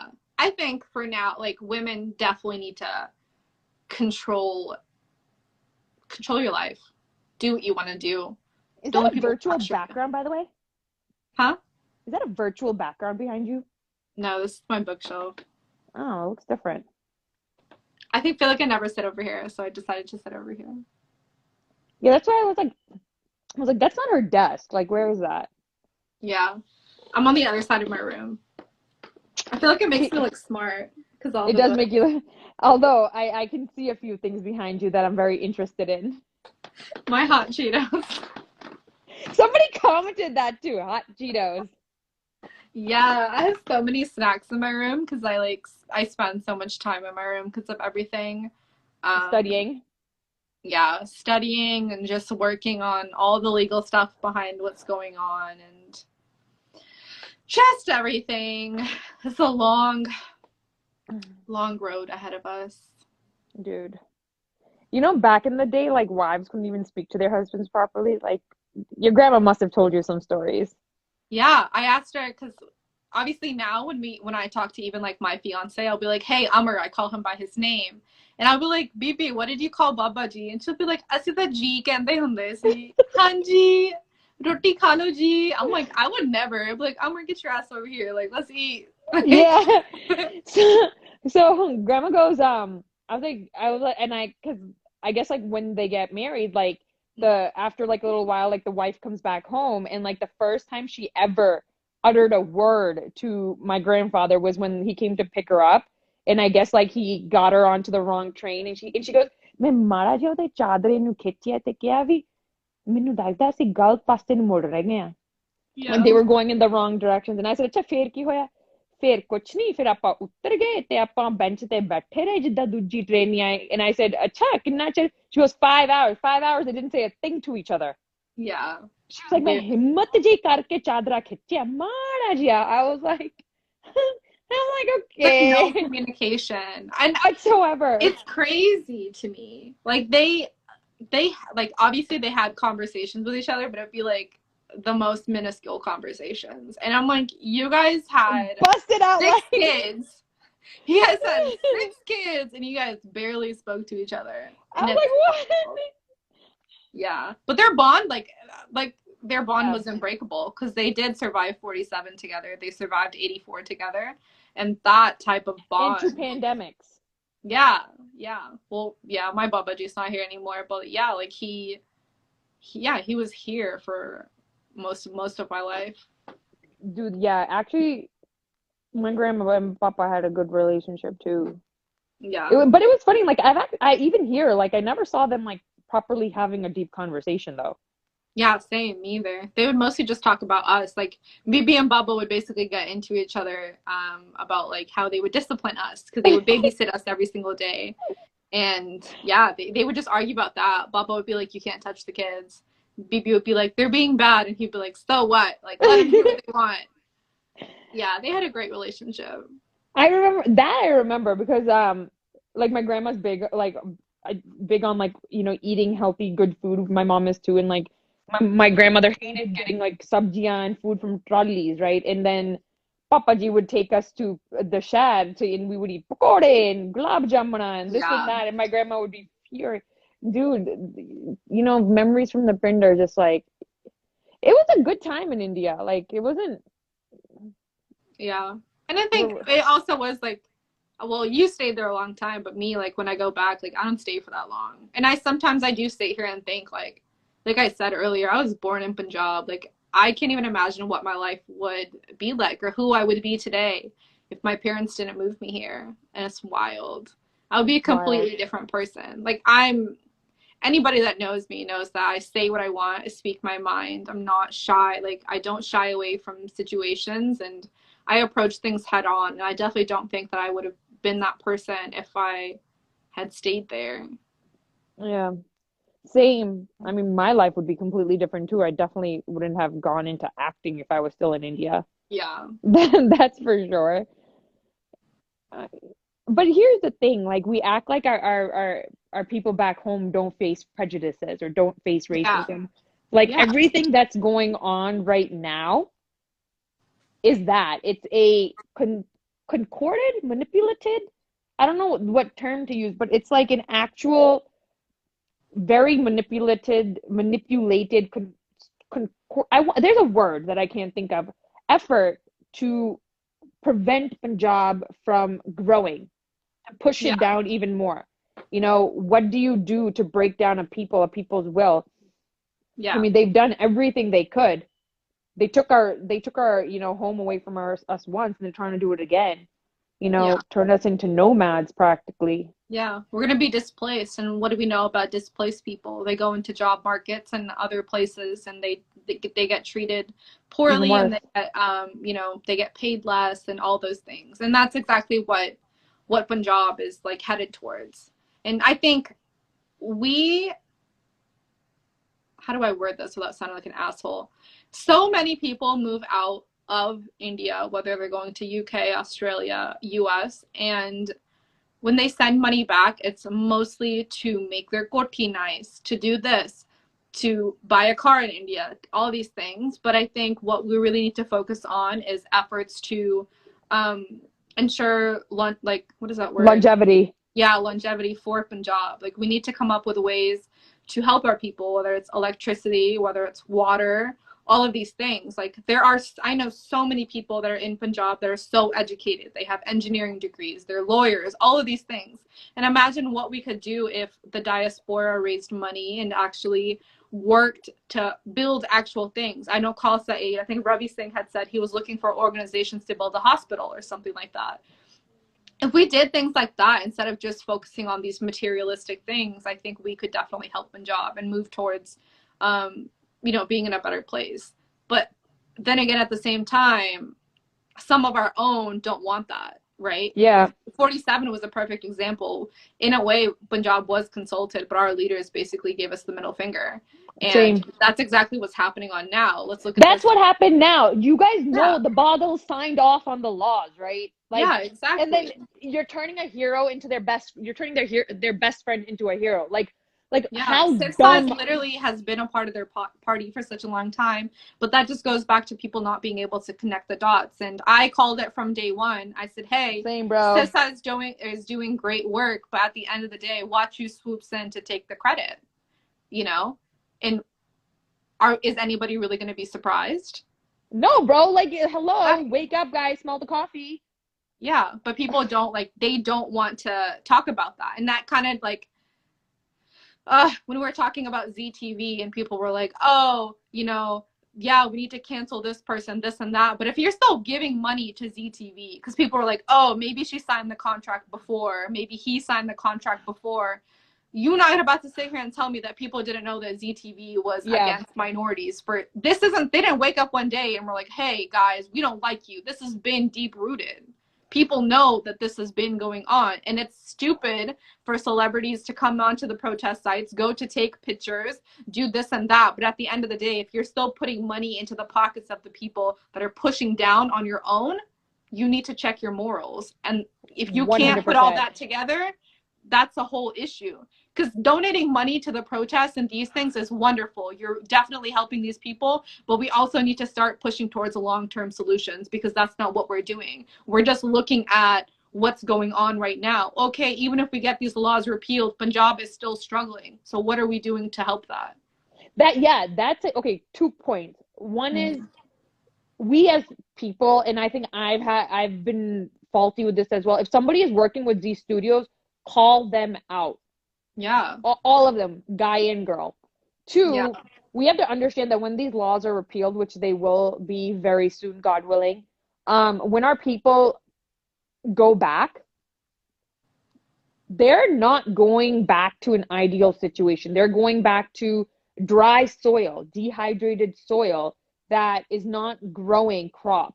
They're going back to water levels that are decreasing by 3 meters a year. They're going back to like insane amounts of debt because of an unregulated banking system. They're going back to 100%. privatization of schools where they can't afford to educate their kids. They're going into privatized hospitals where they can't afford to get healthcare. And let's not forget, Punjab has the highest rates of cancer all over India because of the Green Revolution.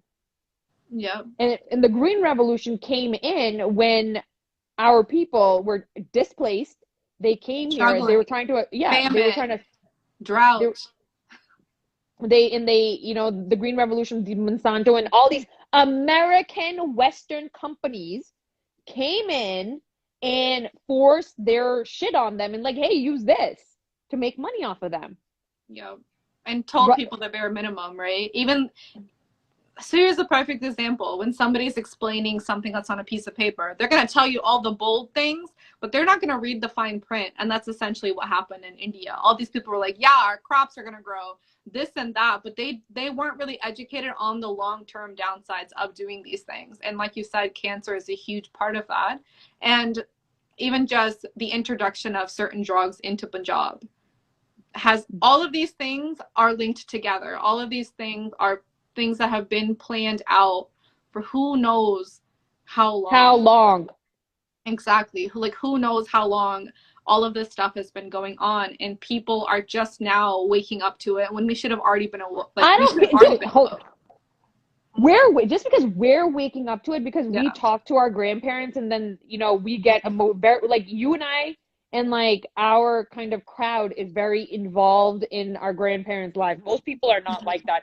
Like I can tell you that 90% of the diaspora is still like when Rihanna tweeted, they started talking about it because it was cool and then Yeah. they were like, okay, now I'm bored. Yeah, and that's what happens every single time. People only care when it's mainstream.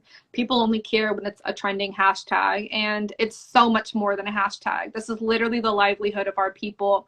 This is they're taking away our language, they're taking away our land, they're taking away everything. They're literally tearing our people apart. There's people that have been sitting in jail. It's the same situation that's here. People have been sitting in jail for years, literally have not seen light for years. They haven't stepped foot outside for years, and they didn't do anything. All they did was have a bug. All they did was speak out against the government. All they did was try to fight for a better life, and they're rotting in jail. And our people over here are so comfortable living the way that we do that we forget our people have been struggling. They are continuing to struggle, and it's not going to end until we actually do something about it. Obviously, It's them appealing to the Indian government is not doing anything. Modi obviously does not give a shit, and the whole COVID crisis is the perfect example of him not giving a shit. That's So why we need to work here. So exactly. it's a perfect like them versus us mentality, right? And I feel Right. like Punjabi people get so wrapped up in that, like, oh, I'm in America and I'm doing Right. great and this won't affect me. What do you mean it won't affect you? So when Punjab doesn't exist anymore, like what language are you going to speak? What are you going to Right. feed your kids? Where are you going to take your kids? What are you going to tell them about your heritage? What are you going to do about the music? When literally the next generation of kids coming up from Punjab do not speak Punjabi.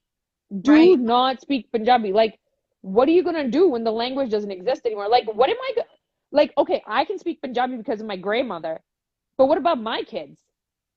Yeah, exactly. And Like, even people in our generation, they don't understand Punjabi, they don't speak it. I actually had this conversation with this guy on Twitter, Akali MD, super smart guy, and he was saying like essentially where a lot of our generation is not learning our history, they're not learning what we have been through, and our knowledge and everything is dying off. Like everything is dying off. And it's literally we could be extinct. Like we could basically not exist.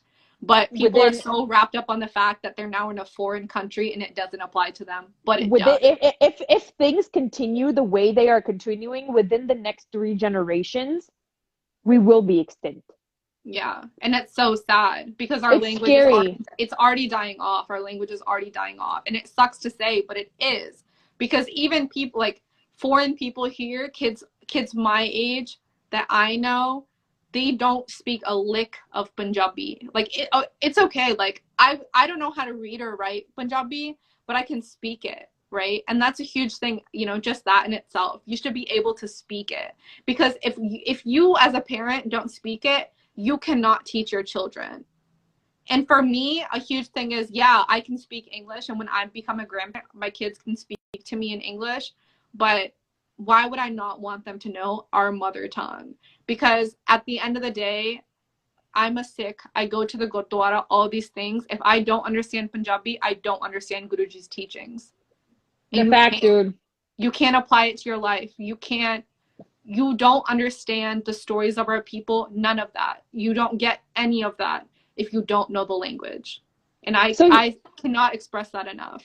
so first off, okay, the Guru Granth Sahib is really difficult to understand as it is because Yeah. Gurmukhi is a script. Like the Guru Granth Sahib is Yeah. written in Gurmukhi, but Gurmukhi is not a language. Like Yeah. the Guru Granth Sahib has like bridge, which I can Yeah. understand because I'm from Rajasthan, but not most people. It has Persian, Yeah. it has Sanskrit, it has so many different languages It's so much put together. Yeah. in so it's already difficult as it is, and then on top of that, if you can't even understand Punjabi, like you're just a You're just out in the middle of nowhere trying to get it together.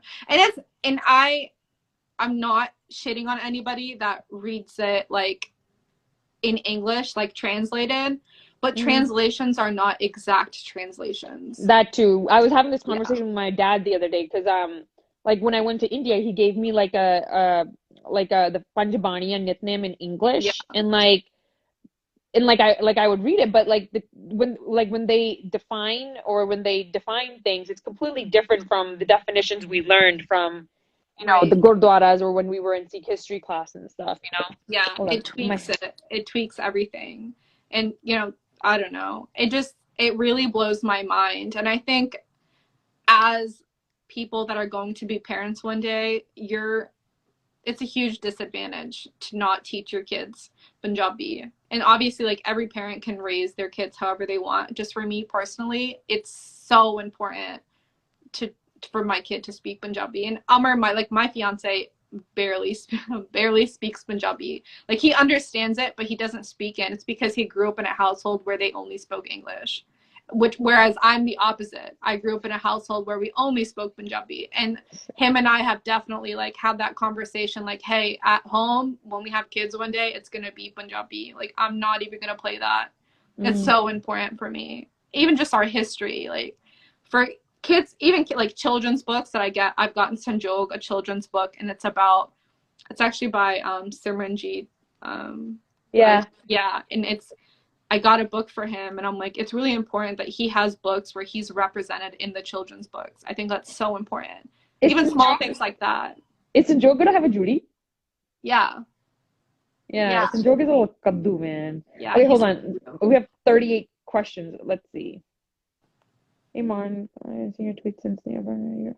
A C-score says, hey, Mon, Komal, I have been seeing your tweets since the unfortunate happened. You are a brave girl. Stay strong. Thanks. Amar G408 goes, our people have died crossing the Mexican border. Our people are trying to live better lives, but we need to give them the opportunity both in Punjab and across the world. Yes. Yes, lack of opportunities. But hey, that's on us to create spaces where they have opportunities. And that's exactly what we're not doing. And we're doing a disservice to our people. Amar G408, there has to be camera footage inside. Hey, if they would release me literally any information, I would love that. But it's the fact that they lured up before they even contacted the families that people had passed away. So I could literally be sitting here and shitting on FedEx for like 2 hours, and I wouldn't have an issue with that. But I'll see you in court. Wait a minute. They had lawyers address you guys? Like, No. Like, after everything happened, like, everybody obviously lawyers up like right away. so like this, so the security company and what the fuck? So they're expecting to be sued. Oh, they knew that they dropped the ball multiple times. Like, this is no surprise.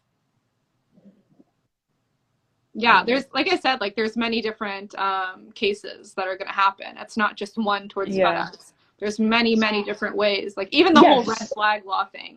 That's a huge thing. Sue the state, sue the F. Look, fucking sue everyone. Okay, 10:37. We've been at this for an hour and 40 minutes almost. We're not going to be able to share this. There's so much to talk about. I know. For those of it's wild. Don't know. Komal and I actually did another live, like when this whole farmers protest thing started. And that thing went on for like 3 hours.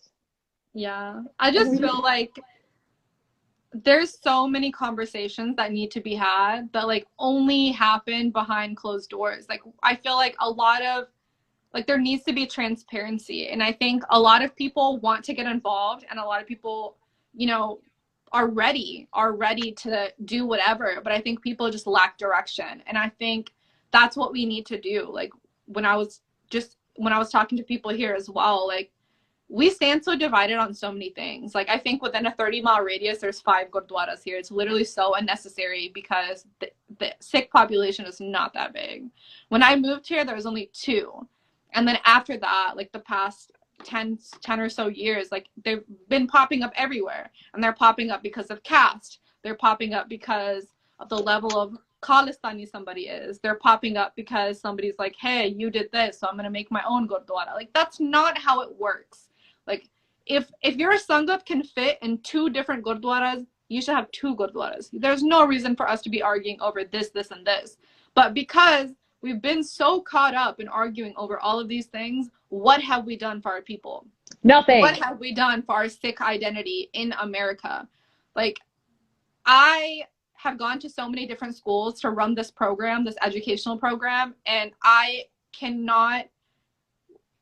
There's kids that are Punjabi that go to these schools. That's why I go in and do these educational programs, and those kids don't even educate people on who they are. I'm like, if you're not telling people who you are, nobody can go out of their way to go search, Google you, or like whatever, right? Like, literally, they don't know what to look for. And that's just the basic, like, you know what I'm trying to say? Like, yeah. Afterwards, people can go look you up, see all of these things, but like, nobody really knows who you are. And it blew my mind when like Nav Nav, the rapper, Mm-hmm. he's Punjabi. And until he blew up, everybody was like, oh, who are Punjabi people? But now this guy became a rapper, got signed to, I think he's signed to EXO, which is The Weeknd. Mm-hmm. And nobody really knew who Punjabi people were until he hopped on. Now everybody's on this wave of, oh yeah, we know who this is, blah, blah, blah. But I'm like, okay, but there's levels to Punjabi people. You could be Hindu Punjabi, you could be Sikh Punjabi. Like you could literally be all of these different things. Christian Punjabi. And I have friends that are literally all of those. Yeah, So facts. All education is right, lacking. bro, we're hour and 40 minutes. We gotta wrap this up. We're literally, dude, we did it again. We're gonna be I going know. I just feel for like we two. just start talking about 35 million different things and We should, because we treat this like a FaceTime and not like a Instagram live. We did this last time too. I know, but I also doesn't feel like an Instagram live because the comments aren't on, so I don't even know what people are saying. Yeah, Anyways, I didn't um, want people to like come in and be like, "Oh, how do you know it was a hate crime?" Like blah blah blah blah. Dude, yeah, we know it was a hate crime because it was all Sikh people that worked there. 90% of the people that worked there yeah, were Sikhs, turbaned, like suit yeah, wearing auntie, not sorry, suit wearing BBs, grandmas. yeah. They wear suits to work. Like suits and sneakers, people. Suits and sneakers.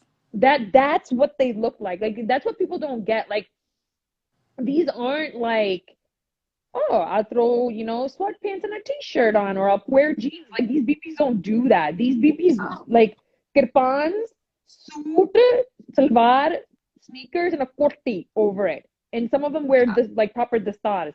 That's the kind of yeah, BBs that we're talking about.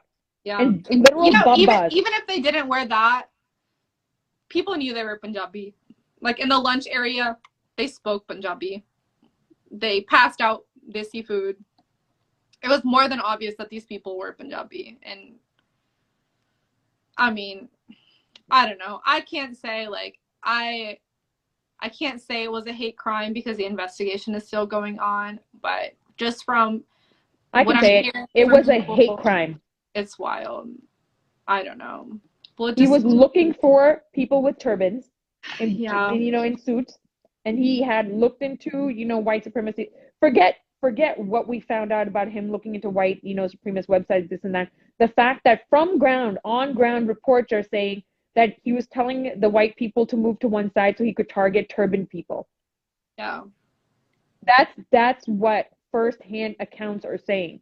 We shouldn't need police investigation. You know like why the police was created, right? Police was created to make sure African American people did not run away from their owners, and if they did, to catch them and bring them back. That's why that institution was created. And you want them to look into this matter to see if this was a white supremacist? Really? Okay. I don't know. Yeah. And bruh. That's just the whole like tunnel policing system and the prison system. Prison system has turned into a business. Private prisons, like it's a business at this point. It's bad. Yeah, I it's can't. all I bad. like something like if I start thinking like I'm gonna like my head like goes at like 100 miles an hour and I'm just gonna get so wrapped in it. You're gonna see like a legion of like really messed up tweets. And you're like, what kind of drugs is Mona on?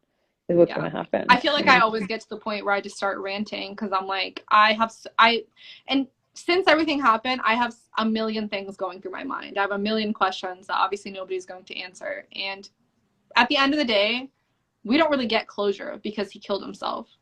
And we don't get to ask him those questions. Like, why would you do that? Like, why would you hurt innocent people that did nothing to you, people that were just trying to make a living? And we don't ever get that closure. I keep thinking about that Baba who's like, remember, like he just wanted to pick up his paycheck so he could buy new sneakers.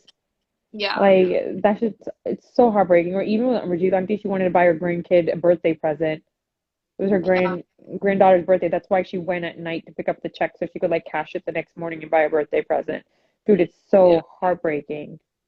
There's Literally, it's all heartbreaking because she literally went outside early to go start the car because it was a little chilly outside. She was literally being selfless in her last moments. But I'm so thankful because where she was injured, I'm not going to disclose where, but like where she was injured, we know that she didn't suffer. And I guess that's the only thing, like, the only thing that's giving us just a little bit of peace is that she didn't suffer in her last moments. So that's all we could literally, that's all we can ask for. So it just sucks. It just even sucks saying that. The whole situation just sucks. All of it does. It's so heartbreaking to see literally every single person around me just struggling to survive, struggling to just wake up Understand every why this single happened. day. Exactly. And just, like I said, just to be comfortable in our own skin, it just hurts. Like, you can't take off your skin. You can't change who you are. You can't, we can't pick up and leave. Like, I don't know. It's hard. It's so hard, especially for the kids that lived in the house with her, Oh my because God. I have conversations with them. Almost, I've been seeing them almost every day or like every 2 days, and they ask me those questions, or they'll say things like, because she would wake up and make them breakfast every morning, Yeah, like and most grandmothers do. yeah, and so they said the first couple of days we would sit on the couch and wait for her to come downstairs and be like, "Hey, good morning," and then it hits us like she's not coming down anymore. you know, they don't ever get to have those moments again. And even for, the granddaughter, she's every single birthday that comes, she's going to remember that this is the day that my grandma was brutally murdered by somebody that didn't like the way that she looked. And that's not something that you can ever let go. Yeah. You know, every birthday that comes, she's going to remember the same thing. They're all going to, you know, relive that. And I think even at the funeral, it's different because it was a week later. She had already lost so much blood. She didn't look like the same person. And it's different when somebody dies with old age because you kind of mentally build up to that point. Yeah, But when you like yeah. lose someone so fast and not being able to say your last goodbye, or like tell that person like, hey, I care about you so much. You never get that moment. Like, just even like when my babaji passed away, like he came home and they said, hey, he's gonna have a couple more months, but he was gone within 15 minutes. He came home, he said goodbye to all of us. I was standing right there and he passed away. But with her, she didn't get to say goodbye. Like, she didn't, Yeah. we don't, I don't know. It just sucks. Like, I wish I knew how she felt in her last moments. If she was scared, if she didn't even get to feel anything because it happened so fast. Like, was she aware of what was going on? Like, there's so many different questions that we have, and we will never get the answers to those questions. Even if it was a hate crime, will we ever know? Because he did, kill himself, so yeah, police can do an investigation, but we won't really ever know what was going through his mind, you know? And I think that sucks. We don't get that closure. And yeah, like, his family is apologizing and all of those things, but it's not their fault. The federal government dropped the ball. They should have never allowed him to legally obtain guns. Like, Yeah. I don't know. There's just so many things, right? And it's just heartbreaking because this is something that these kids will live with for the rest of their lives. And they I still have to empty out her room. And that's one of the biggest obstacles, is to go into the room and,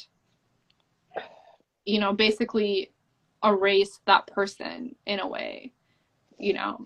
so for our families, all of us have been raised by our grandparents. Like Mm-hmm. all of us. And Yeah. I'm assuming it was the same way there, that Yeah. the grandmother was the be all end all. Yeah. You know, 100%. it in our families, it starts and ends there. Both my nanaki and my dadki, like over in my nanaki side, my nani nana was the be all end all over there, and over here my grandma is the be all end all. Like when she's not well, like everything stops. Yeah. And And it's that's what it feels like for them. It feels like the whole world is on pause. well, yeah, but like like imagine like if it was Sibo BB, or for me if it was Jito, like Yeah. what like and that's what keeps going through my head. Like we just wouldn't be able to cope. Like both Yeah. of us, like you're still in a bad situation because you had a much deeper relationship. Like, Right. and I'm just thinking like for those grandkids, it's just It's traumatizing. Traumatizing. Yeah. Like, how about how angry and powerless they feel? Yeah, and they do, right? Because these kids are saying things like, "I wish innocent people could have guns so they could defend themselves." And even like I was saying earlier, like the whole safety thing, they're asking questions like, "Hey, is our house bulletproof? Are we safe here? Are we safe to go outside?" And all of these things. Because I think another thing people don't know is that this situation happened Thursday night, and then on Saturday there was another shooting here in Indianapolis. But it wasn't Where? huge. Like nobody, I don't think anybody lost their lives, but it happened so close to our house, like 10 minutes from our house. And since then, everybody's just like, no, there's no way we're going outside. It was just way too like close. Like everything happened way too close, and it I was wasn't just even aware of this. yeah, this happened. It happened in a Walmart. I think this guy was trying to like either rob the place or he had a gun or something, and he got into it with another person. But like, even though nobody passed away, it's just scary to know that like people are so ready to pop out with a gun. People are so quick to, be in full deadly weapon mode. Because what if we get into a heated argument with somebody, or, somebody just doesn't even want us doing something and they pull a gun? It's just so scary. It's almost become like that. It's like my lives and minorities don't matter. Yeah, That's what it is. Like, okay, this happened, but like, what now? Like, what's going on at the federal level? Like, what's going on at the, yeah, the state level? What's going on at the district level? Like, what's happening? It's yeah, like it's almost like people don't give a fuck. Like, and that's oh, it makes me so like I'm not crying because I'm sad. I'm crying because I'm so angry. Like, I could my phone yeah. trying to grab my charger again. I'm sorry. I'm such a hot mess today. Like, No, you're that's why I was like, good. we can have Well, a yeah, like like we can. nothing is happening at the federal level, and that's why I'm so active on Twitter, right? Because I want to call them out on all their bullshit. And it's the same shit every single time. Okay, the president, vice president, speaker, or whoever the fuck gets behind the podium, says, "Hey, we're really sorry. Gun violence is a huge problem in America, blah blah blah," but then literally nothing happens. And it's the same thing every single time. And it's so exhausting. Like, I'm literally exhausted of getting on the news. Police have killed blah, blah, blah. This person has killed blah, blah, blah. There was a mass shooting here, this and that. Like, I'm just tired of it. And when we're talking about long term solutions, what the hell is the government actually doing? What is actually being done? And Nothing. it's wild. Yeah, they're literally not doing anything. It's the same shit. Like, it's apologies, condolences, okay, moving on. Apologies, condolences, moving on. And the families, like us, we're all kind of left here trying to pick up the pieces, trying to move forward and do something. But we can't do it if we're not backed by so many people. And that's where the community needs to step up. After Oak Creek, everybody was shook up, right?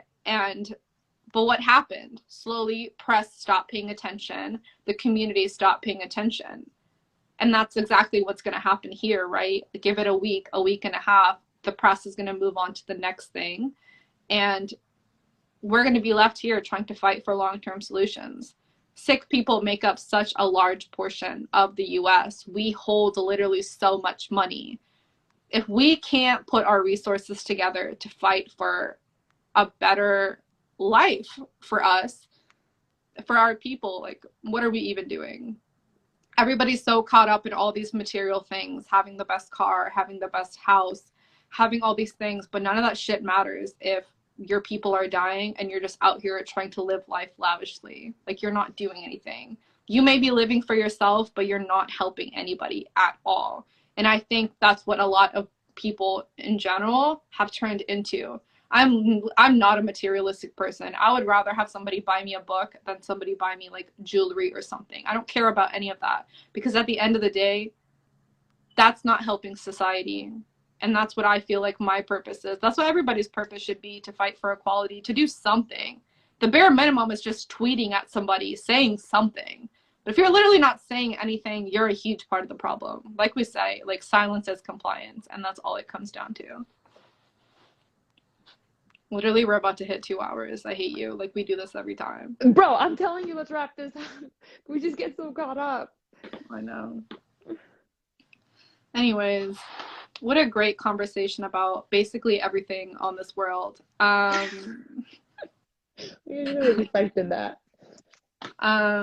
Yeah. So The at soup, the like end of the day, the one that your mother-in-law got you, was pretty. there's so many things that need to be done, and we're not doing anything to help our people, to help the Sikh identity, to help Punjab, to help the farmers protest, to remind Modi every single day that he's an asshole. Like there's so many things that people could be doing. Um, do it.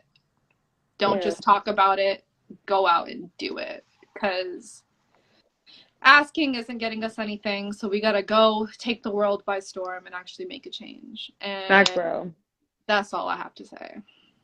Alrighty.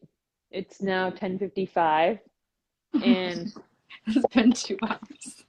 it didn't feel like 2 hours. Yeah, I definitely didn't feel like 2 hours. I feel like I ranted for a lot, which felt good, so it's fine. Yeah, I actually feel like I haven't cried about this and I was able to do that. Yeah. So I'm glad it rained today and it was gloomy, so I could do that. Yeah. Um, it just this Oak Creek didn't feel as personal because no, like I was younger, I Mm-hmm. think, and not as like awake about 2012, I things. think. Huh? I 2012? think it's Yeah. 2012, I think. Or 2014, one or the other. I maybe just graduated college. Mm-hmm. Like, and I don't know why. Is it because I'm older and I can see it, or like because like literally our relatives were involved? Like, Yeah. people like my grandma talks to on the phone, like, like I don't know why this feels so personal. Yeah. But everyone's emotions are also heightened, right?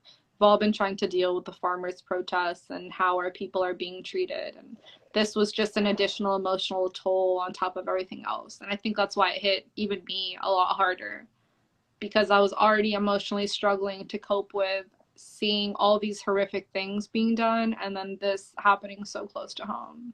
Literally Mm, in my home. Like this happened here in my city. So, yeah. yeah. Anyways, we shall FaceTime later. All right.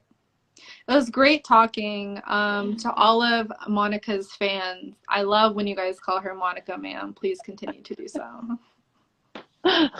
You and Asmeet and Dimpy for some reason are like crazy about that. Even Asmeet like will leave comments like Monica ma'am came out to play. Dimpy's Yeah, like I think Monica it's so ma'am is this. funny. I was Continue like, it. okay. Tata, bye, see you. Okay, bye. Bye.